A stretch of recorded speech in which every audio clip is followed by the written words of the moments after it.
latest downloadable and live. Ben Joravsky Show Benny J bonus interview is brought to you in part by the International Association of Machinists and Aerospace Workers, Local 126 in District 8, the International Brotherhood of Electrical Workers, Local 9, the International Union of Operating Engineers, Local 150, and the Chicago Federation of Labor.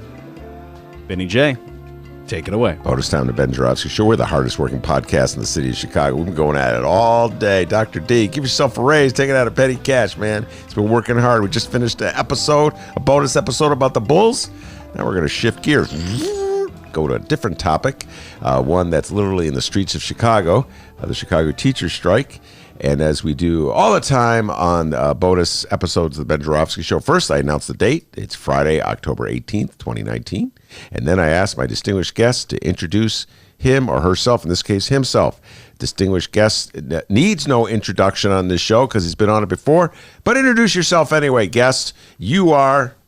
Hi, this is Tim Tuten, member of Chicago Teachers Union, local AFT, local number 1, and co-owner of the Hideout. All right, very good. And Tim, do me a favor, just move that board that's in front of you right here out of the way, because this is being live streamed and didn't want to block it. All right, Tim Tuten. Yeah, a lot of people in Chicago in the music scene, they go, oh, Tim Tuten. Tim Tuten runs the Hideout, or he's one of the co-owners of the Hideout, or Tim Tutten's the guy who gets on stage and introduces bands, or he introduces Girl Talk every fourth Tuesday, or First Tuesdays every first Tuesday of the month. He's the guy who talks at the Hideout. But what people may not realize is that Tim Tuten has two lives, at least, and in another life, he is a public school teacher here in the city of Chicago. He's dressed in red, as you can see on the live feed, and he came bearing a sign. Can you see that sign? It's partly blocking Dr. D. Yeah. Chicago Public Schools on strike for my students. Yeah. There it is. And Tim. The other side, parents, educators, students together. Yeah, and parents, educators. So when about 2 weeks ago, I went up to Tim, and when I saw him at the Hideout, and there was talk of a teacher strike. They hadn't obviously gone on strike yet. And I said something, Tim Tuten, Tim Tutten's a man of peace. But I thought he was going to throttle me when I said to him, so Tim, are you going to, if they go on strike, are you going to honor the strike? And Tim Tuten said, I am not a scab. And so you have been honoring the strike. Absolutely. I honored the strike, and I honored the strike along with 94%, which it's 100. It really, there might be a couple of people but in our union, it's the 99%. I think, but the actual vote was 94%. Yeah. All right. Tell folks a little bit about your day job as a teacher. Where do you teach? I am a high school social studies teacher, middle and high school. I teach middle school students and high school students social studies, and I teach at Nancy B. Jefferson High School. And where is that? Nancy B. Jefferson High School is the Chicago public school that is located within the Cook County Juvenile Detention Center here in Chicago on Roosevelt Road and Ogden, where they come together. It's the big white building. Most people know it as that's where the kids, teenagers go to court, all right, if they are accused or charged with something. Actually, right upstairs on the first floor is the courtrooms, the second floor is the high school, and then third, fourth, and fifth floor are the residencies for our students. Now, Tim, I've known you for a long time. When I first met you, you were teaching at the old Jones. It was a commercial school on State Street. Yeah. We were both young men in those days, you younger than me. So I know you've taught at schools, a variety of schools in the city of Chicago. What's unique about teaching in essentially, a jail for kids? What's the unique part about that? So it's not unique at all on the one side, and it's completely unique in people not familiar with education or the Chicago public schools. It would be completely strange to them. All right, and I can try to. It's hard to explain it, but I'll obviously try because we have more than a half hour. All right, and there's not a band waiting for me to just play. You can riff. It's just you and me. Yeah. And 10 or so other people that might be listening to this right Let's now. hope it's more than that. Hopefully. Yeah. Our school, Nancy B. Jefferson, is a high school.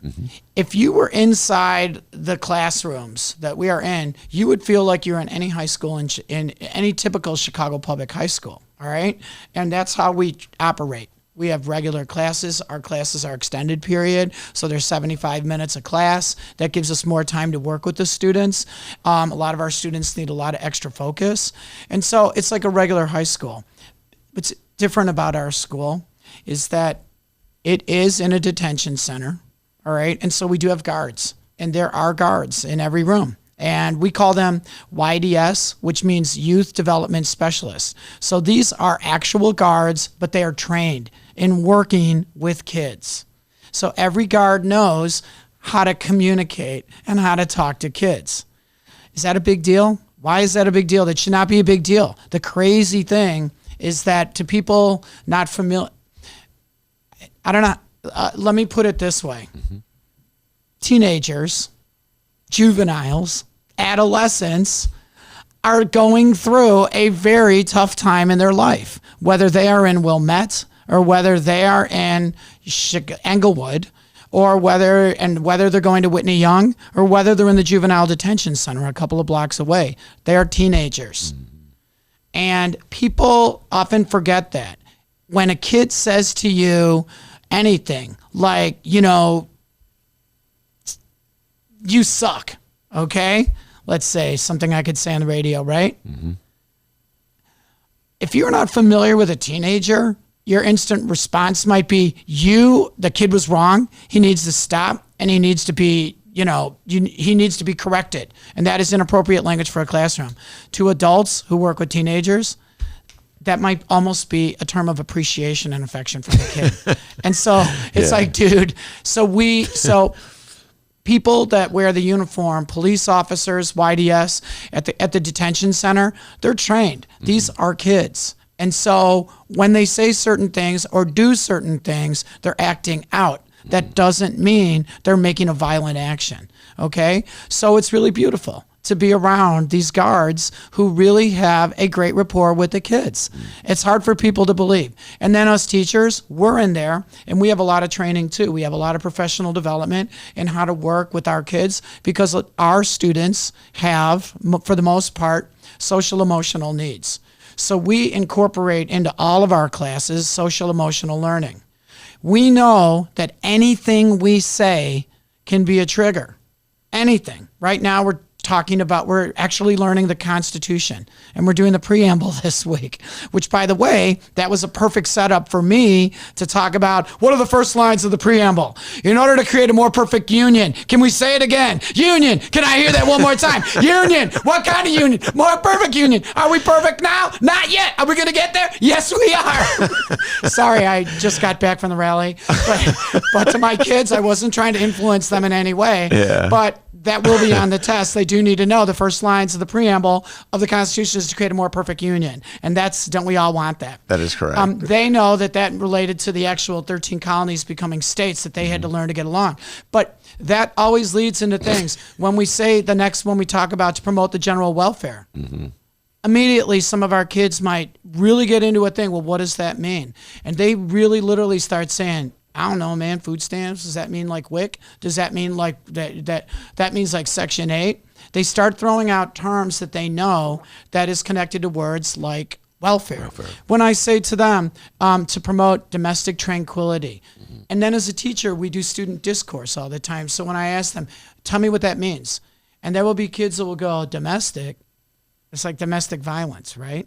And they say that. All of my classes, there will be students that will say domestic. Does that mean like domestic violence?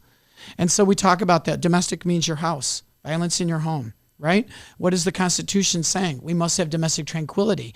We'll have students that speak Spanish as their first language, all right? And they will, when we talk about that, they'll go like tranquilo. And you'll be like, yeah, what's that mean? They'll go, oh, chill, calm. So we want calmness in the home. And where's our home?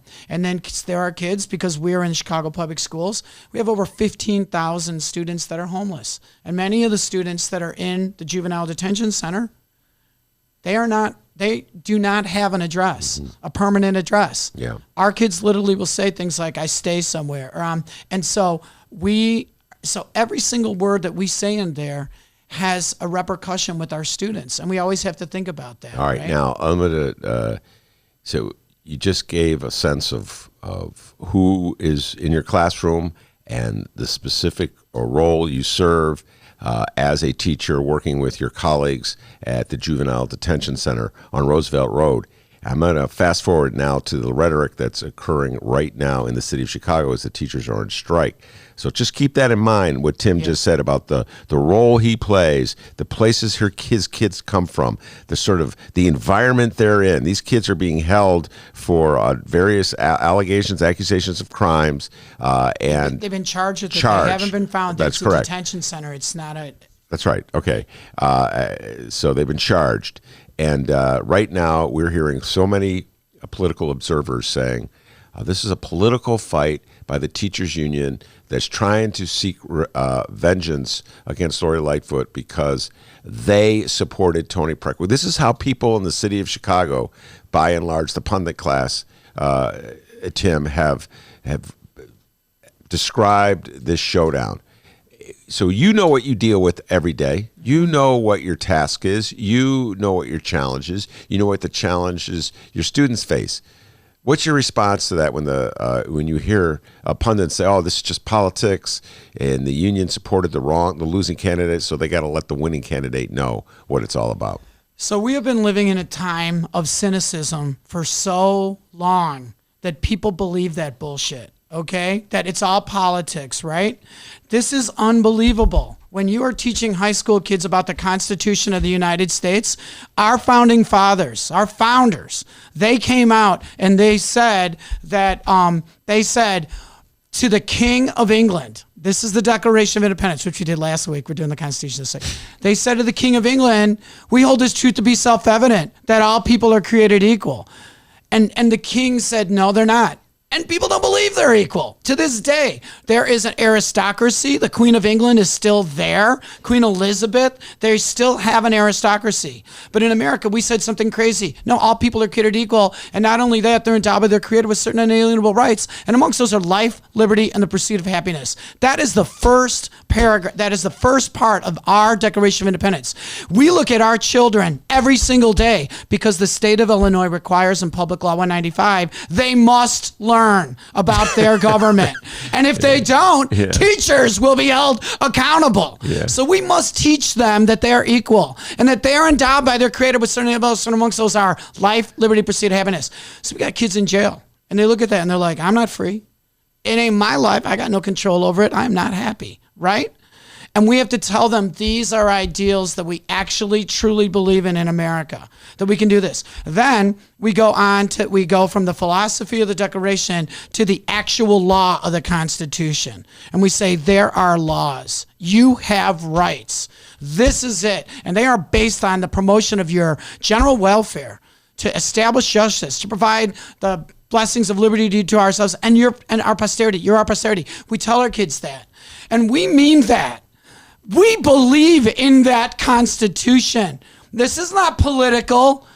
This is because it is the foundation of our country. We have to teach our kids about why we went to the Civil War, because some people held other people in slavery. They violated it. So we reinforced our Constitution with the 14th Amendment. And the 14th Amendment provides equal protection under the law. If we didn't get it in 1776, we better damn well get it in 1867, right? Lincoln died for that. This is the land of Lincoln, right? And so we believe in due process. We believe in the equal protection. And the law says every student in Illinois must go to school. They cannot leave school before they're 17. If they do, their parents are breaking the law, right? They have to go to school, and they damn well better learn that they're equal, and they better damn well learn the 14th Amendment gives them equal protection under the law. So our kids go to school, And whatever, you have the situation, New Trier High School, where Rahm Emanuel went to high school, okay? And then you got Manly and Marshall. Yeah. There is an inequality that is unbelievable. So when these pundits or whoever they are at the Tribune or wherever, and they say, I would never question the Sun-Times, but I'm a little concerned about their editorial as well.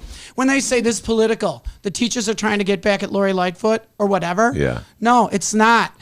We are upholding the absolute law of the United States, the demands of the Illinois State Board of Education, and all the requirements of the Chicago Public Schools. The reason I teach at a school that's in a jail is because by law the kids have to go to school. So we have to do this, right? So we're fulfilling the law. All the teachers are saying is that there's got to be a nurse in every school because every student must have accessibility if they have asthma, if they have to have shots, if they have to have special medicine given to them during the day that parents demand that their students might have Adderall or whatever it is. There needs to be a nurse there prepared for that. You have 1,000 kids, 200 kids in a school. A lot of them are 8 years old. You don't want a nurse in a school? We don't have money for a nurse in the school? Are you kidding me? The violation is not the union is fighting to not because we're trying to do something against Mayor Lightfoot. We are doing something because we are upholding the laws of America, the American with disability. I mean, okay, so here's the thing, the unbelievable thing. Mayor Lightfoot understands this because she is brilliant.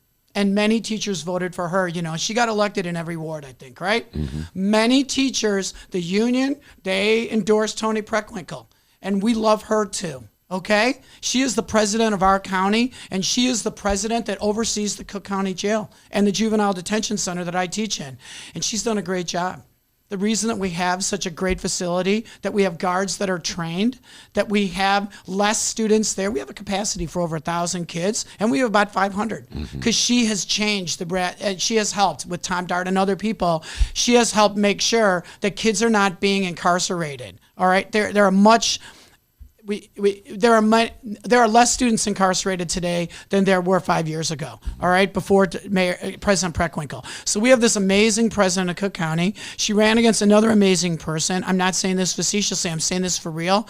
Lori Lightfoot, who knows and has said and publicly has said, we need nurses. So why has it come down to this? We are living in a country, this is unbelievable. So here we are living in a time in Chicago that is a golden moment, a golden era. We have a great president of Cook County. We have a great mayor of Chicago. In my and many people's opinion, the people of the city voted for her, right? We have Janice Jackson. She is great. There has never been a more qualified CEO of the Chicago Public Schools, and I'm not being ironic or facetious or sarcastic.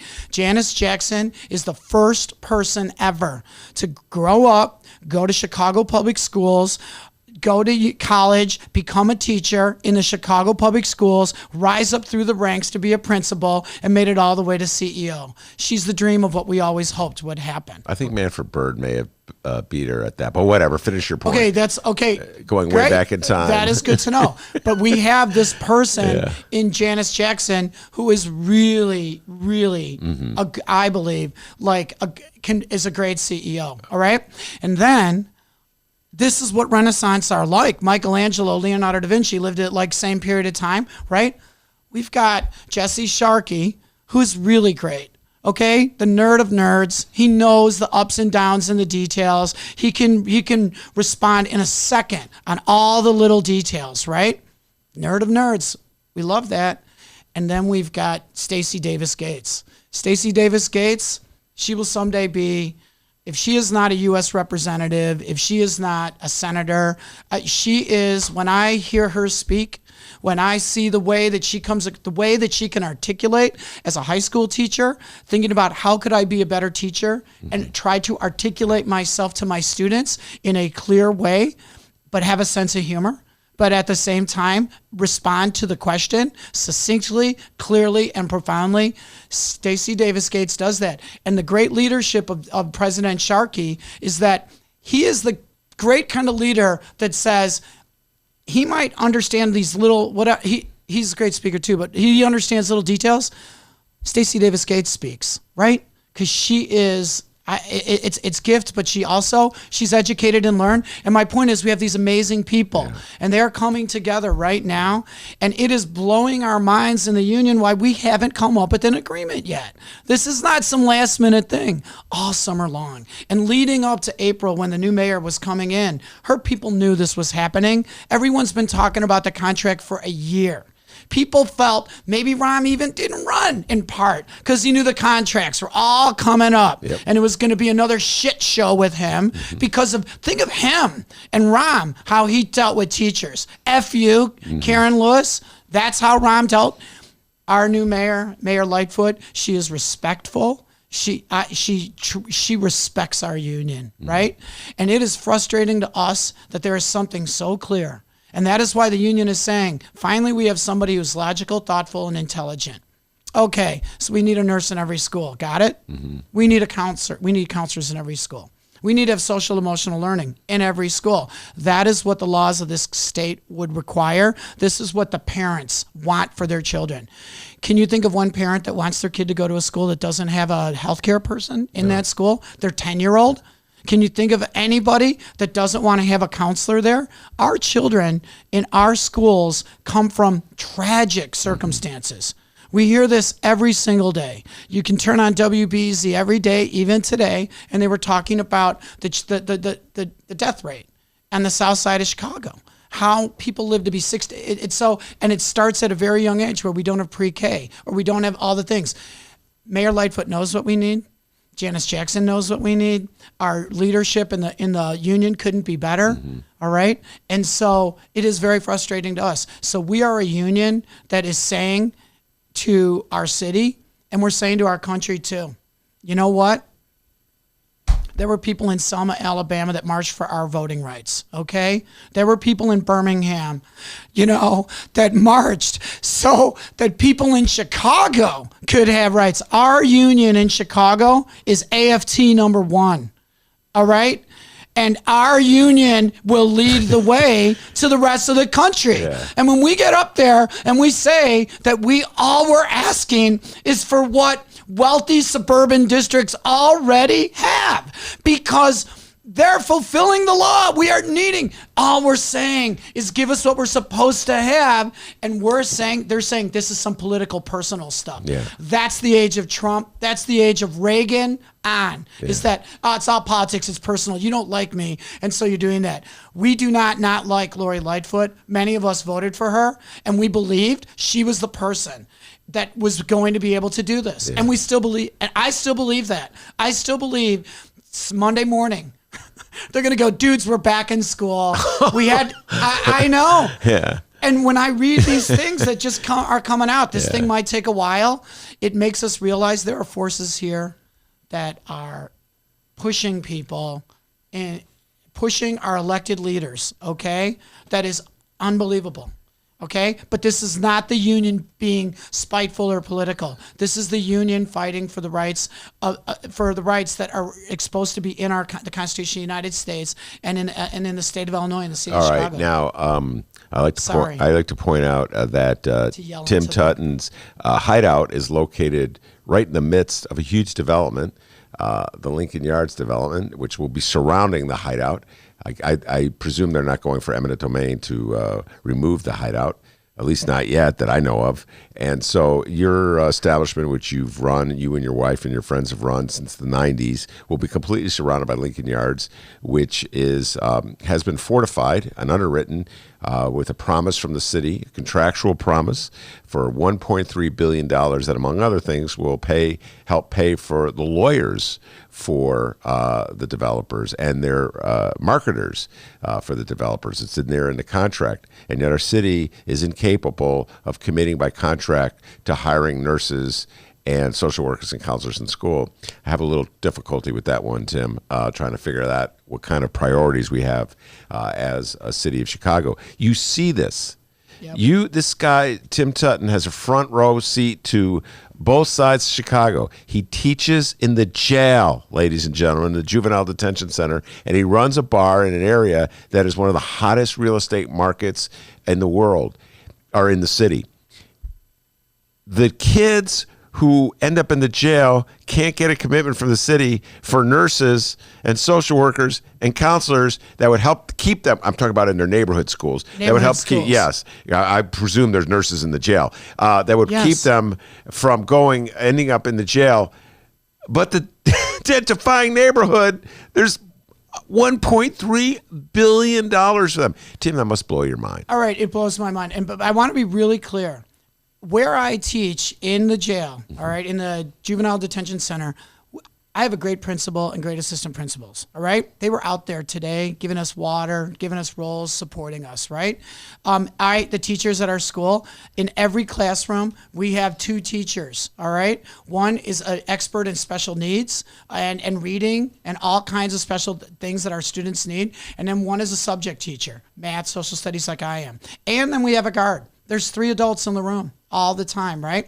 And we only have 15 kids in the class. So we have smaller class sizes and we have more adults and we get things done. And we have a very supportive, the teachers at our school are so, it's so beautiful that, and they're so good to the kids. We really believe in teaching about empathy. We know that our kids, they came in because they are, Our kids come in because they're traumatized, and we recognize that, and so we make sure that the way we are working with them is acknowledging that. So our school, of course, the kids live there; they are residents. We have nurses, and we have teachers, and we have counselors, and our kids see counselors every day, right? Our school is fully staffed with wonderful people because they have to. Because they know, because of the situation that we're in, we have to meet those kids' needs. Our kids are in our school in large part. Many of them, they dropped out of high school because at the high schools that they went to, they didn't have more counselors. They didn't have nurses that were able to see if the kid was eating right. Why the kid was sleeping in class, to go, are you eating at home, right? To follow up and identify issues like that, health related, that might be caused through parents or the kids are neglected, right? So other schools in the city don't have all the things that we have in the jail. So what do some of our kids do? Some of our kids don't have a counselor there that will talk to them, and they don't have a home that they can go home to so that they can talk to some adults. And so where do they go? They're out on the street. They're out in the street. And what happens when you're out on the street?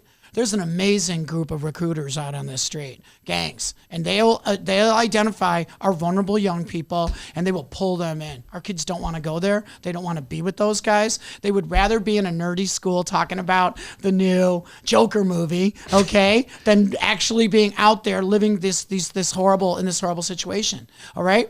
And so because of the lack of support for our neighborhood schools, our kids feel alienated. How else would they feel? Okay, every suburban school, all the wealthy suburban districts, they do everything to not alienate their kids. They have arts programs and extra after-school programs and weekend things and every sport you can imagine and all kinds of counselors. And they get the kids lined up for college from the very beginning, starting in 8th grade, all that stuff. Our kids don't have that. Then our kids end up in jail. And when they're in jail, they literally look at us and are like, what's going on here? And we're like, we're going to work every day. We're going to do assignments every day. You are going to be fed every day. And we're going to get you to feel like what it's like to be in a fully serviced school. So my school is really great, and I'm lucky to be there. And this is the weird thing of America, because some of our kids feel lucky to be there too. They're like, wow, I'm actually here, and I have guards that actually I can joke with, but they will make sure that I do my homework on Saturdays. And I have teachers that actually go out of their way. And in other schools, because teachers there aren't enough teachers, there's not enough adults in the room, kids don't get the kind of push and support. And every teenager needs to be pushed and supported and all that. So our school is great. But why is it that we have over 125 high schools, 600 schools in the city? How could this be? So I hope I'm just like making it really clear. I'm one of the lucky guys. And so this is a thing though about people, the people in, when I mentioned earlier, the people in the civil rights movement, down in Selma who fought for voting rights, they made it better for all of us, right? And us teachers that are in better schools, selective enrollment schools, all that, and we could debate that issue, okay? They are out there for us because they know every single school should be a great, wonderful school. And that's what every parent wants. They want to be, and every adult wants. Okay. Sorry. Well, that just goes to show something about the strange world that exists in the city of Chicago. The school that's in the juvenile detention center has access to the nurses and the counselors, et cetera, and so forth, by virtue of the fact that it's in the detention center that the schools in the neighborhoods do not have. And so we as a society say we want our kids to walk the straight and narrow so they don't end up in the detention center, but to get the resources they need to help them walk that straight and narrow, you got to go to the detention center. The way the world There's something works twisted about here that, Tim. is that when we build Englewood STEM Academy, the new school in Englewood, we all celebrate that. And we all think that is really wonderful. There is a beautiful, beautiful school in Englewood. Thank you. But then that's one. There's 50 wards, 77 neighborhoods, 125 high schools, right? Every school needs to be quality. Every single school. And that's not political. That is equality. That is a fulfillment of what we by law are supposed to be providing for our innocent children. And these are innocent kids. The kid who's born in Wilmette, he didn't ask to be born in Wilmette. And as a matter of fact, when he gets out of high school and college, he moves down to Logan Square. Okay? Can't wait to get here. The school is flooded with North Shore kids who can't wait to get out of the hellhole of the suburban banality that they're raised in, including Mayor Emanuel. All right? Then, and then the kids that grow up in the worst neighborhoods possible, right? Then we do a double standard to them. We say to them, don't leave, come back, stay here, help the kids in the neighborhood you grew up in. And the kids in the neighborhood that they grew up in the rough neighborhoods, whether it's Roseland or whatever, they're just like, no. Like the suburban kid wants to get out of the boring North Shore. The kid who grows up in the roughest neighborhood in America wants to get out of that neighborhood and move to the suburbs, right? And we're like constantly telling the children who are the victims of violence, don't leave, stay here, but we're not going to give you a decent school. We're not going to give you anything. We're going to, so, and this thing has been going on since my parents went to the suburbs in the 60s. Why did white flight occur? It wasn't racism, right? Every parent told their kid, we wanted you to have good schools. We wanted you to be in a safe, good neighborhood. Yeah, and the way we fund schools in the state of Illinois, as Tim very well knows, is primarily through the property tax. So if you go to a suburb, you're paying your way. It's as though it's like almost like a gated community in terms of education, Tim. You live in the suburb, you fund your schools, you pay for it yourself right out of your property taxes. There's a sense of ownership. In the city of Chicago, somehow or other, it's removed. So many of the people who are the wealthiest people in the city of Chicago don't send their kids to public schools or to a neighborhood public school, and so they don't feel that connection, and so they put up with schools without nurses, and we're told that there's no money for nurses. So let's talk about a gated community. There is a new gated community coming to Chicago, and it will be opening up any day now, and it's called Lincoln Yards, okay? Because the new white flight, you know it, we know it, everyone's talking about it. You could read Cranes every day, and you could read every real estate magazine. That's where you find out what's really going on. North Shore mansions are stabilizing and decreasing in value, okay?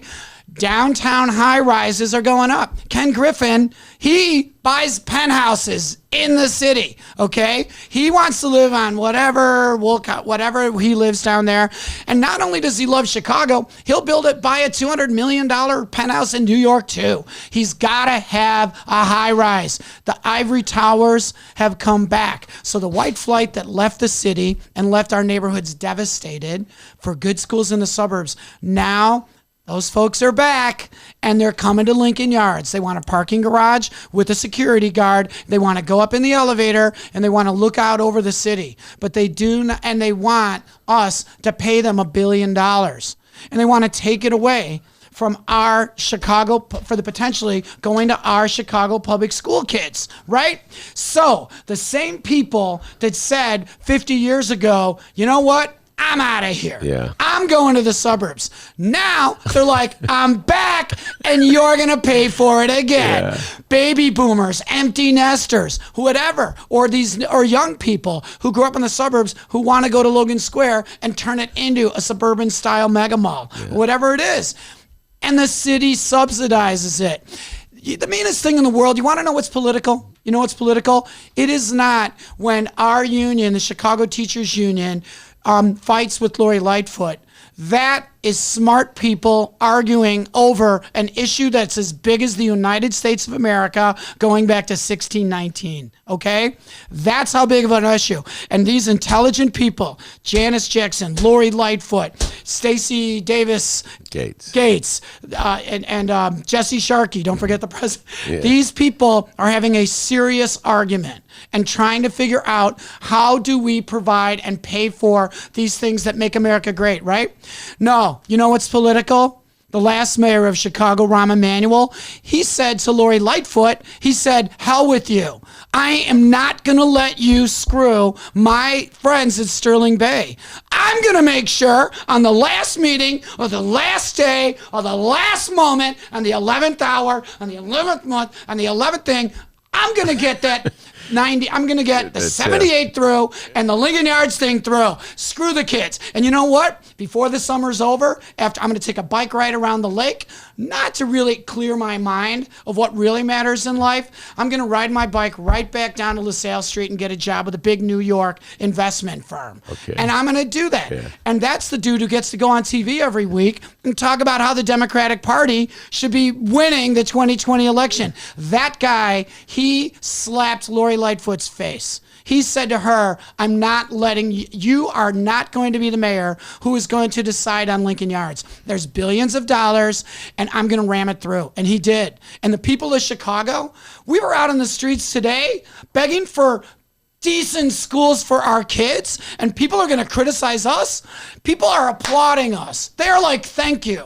The people when people should have been out in the streets was in April, which many great people were, and many of the young alderpersons were, who shut down LaSalle Street back in April. Mm-hmm. And they said, that is when they said, that's the real political thing. That's the real screw. That was when Rahm pushed through these big TIF deals. And you know what? I sometimes think because the hideout's in Lincoln Yards or surrounded by what's called Lincoln Yards, I sometimes think, is it only me who's thinking this, right? And then I go down to the rallies and they're passing out all this stuff, Students First Lincoln Yards, and they lay it out. And it is. And the mayor knew it. From the get-go, she ran on a position that said, I know where Lincoln Yards is. I have been to that area. I have been to the hideout. I have been to the schools. I know what's going on here, right? She knows what's going on. Mm-hmm. And we know what's going on. And so what is happening here, this isn't the union being the bad people, keeping kids out of school. This is major multinational, corporate, international money and developers that are like controlling who knows who. So let me ask you this in conclusion. How do you see this shaping up? Do you think that the public at large will indicate, let Lori Lightfoot know that they're on the side of the union in dispute and want this matter resolved? It's in the way that the union's demands for nurses are met, et cetera, nurses and counselors, et cetera, are met? Or do you think ultimately the powers that be that won over the Lincoln Yards deal will prevail? No, I still believe in our mayor, Lori Lightfoot, and I believe in our union. That makes sense. And I believe they are going to come to an agreement, all right? And they are going to come up with something. I am not a spokesperson for the union at all, obviously. Mm-hmm. My job in these marches was to just carry a cart that there was other people on megaphones. Yeah. And all I was just a dude who carried a sound cart, okay? I am happy to have the people at the union speak and have Stacey Davis Gates speak. But what I'm saying is that I actually still believe that they are going to be here's the thing. This is a weird thing. You know, we are so stuck in Chicagoland that it's like the group of people are gonna get into the room. It used to be the guys are gonna get into the room over at the Blackstone Hotel, and Tom Keene is gonna talk to Daley and all that. We just grew up around that. Now the beauty of our new world, the beauty and amazingness that gives me so much hope, is that who's the new guys? The new guys are Lori Lightfoot and Janice Jackson, Stacey Davis Gates. You know, those are pretty cool people, right? And pretty smart. But what I love is that when they keep talking about how there's 40 members of the bargaining committee and all that, our union is very democratic, and our leadership makes sure that everything is going through, like everybody is made fully aware of what's going on. And I would really hope that on the city side, that they would acknowledge there's no city versus union side, that we are... I still believe that we are all a community and that we actually are smart people. And I think our mayor is going to work with our union, and they're going to come up with an agreement. And that agreement is going to have some kind of number of nurses and some kind of number. And I think she's going to put some things in writing. All right. Let's end this interview on a positive note. So much of what we've been talking about has been pessimistic, but I'm willing to end this interview, which is the last interview I'm doing for this week of week 1 of the strike. And let's hope that Tim Tuten is correct, and that at this point next week, next Friday, that would be, let me do the math, the 25th of October, the strike will have been resolved. There will be an agreement made that to hire nurses and social workers and counselors and librarians, etc. And then the city will move on to the next equally challenging task, figuring out how to pay for it all, which will be a discussion for another time, probably at the Hideout. Tim Tuten, thank you so much for coming on. That's Tim Tuten. He's the one of the co-owners of the Hideout. And I didn't say this up top, but maybe I did. I just forgot. I host a show first Tuesdays at the Hideout, and Tim introduces our show every first Tuesday when he's in town anyway. So I'll see you there on November 5th. That's Tim Tuten. I'm Ben Joravsky. Take care, everybody. Dang. I hope I didn't sound Dude, man.